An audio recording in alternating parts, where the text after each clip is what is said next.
Le groupe Selecta DNA est une entreprise française. On n'est pas une filiale, on est une entreprise française. On a une base de données qui est en France, et cette base de données, elle est validée par la CNIL. On est pratiquement les seuls. Et ce qui permet de pouvoir donner aux forces de police les noms et les prénoms et l'adresse effectivement des sites qui sont protégés. Parce que c'est un système qui ne peut pas fonctionner sans la justice, sans la police. C'est dans une globalité. Parce que les policiers vont matcher les personnes. Après, il va y avoir une enquête classique avec donc, les procureurs qui, eux, vont refaire ce qu'on appelle des réquisitions pour connaître le code ADN. Donc tout ça, c'est dans une base de données sécurisée. Et cette base de données sécurisée, on l'a fait valider par la CNIL. Donc tout ça, ça a pris du temps. Et c'est pour ça qu'on n'y arrive que maintenant. Les policiers auront des identifiants, mais en ce qui concerne, et ça fait partie de la CNIL, ça fait partie aussi de la CNIL, ce qui concerne la diffusion des noms et des prénoms, on est obligé de recevoir avant une réquisition, de la part des officiers de police judiciaire, et quand on recevra cette réquisition, il y a bien évidemment des identifiants qui nous permettra de savoir si effectivement la réquisition elle est, on va dire, réelle ou pas. Technologiquement parlant, nous travaillons sur des molécules d'eau, et dans cette molécule d'eau, vous avez ce qu'on appelle l'échelle torsadée qui permet de montrer cet ADN. Il y a les brins, donc on reformule, on va dire, le placement des brins, et donc ça fait une codification. Donc on est sur plus entre 100 et 800 bases, donc ça nous permet de faire des milliards de codes. Voilà.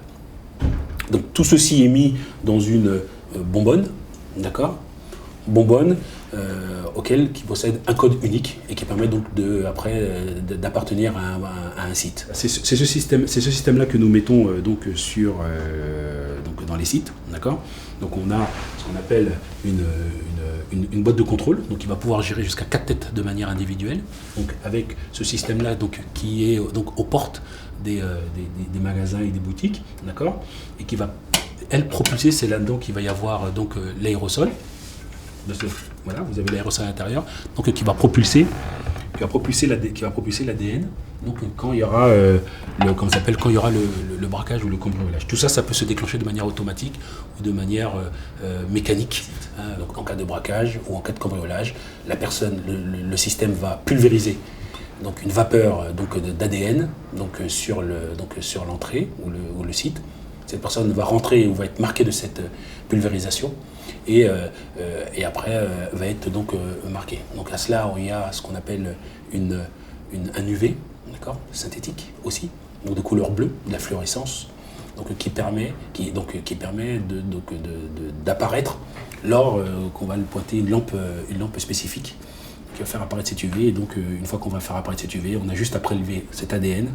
Et les forces de police pourront le lire auprès des laboratoires scientifiques de la police et de la gendarmerie, auxquels on a un protocole, et qui vont donner ce qu'on appelle une séquence ADN et qui appartiendra à un propriétaire.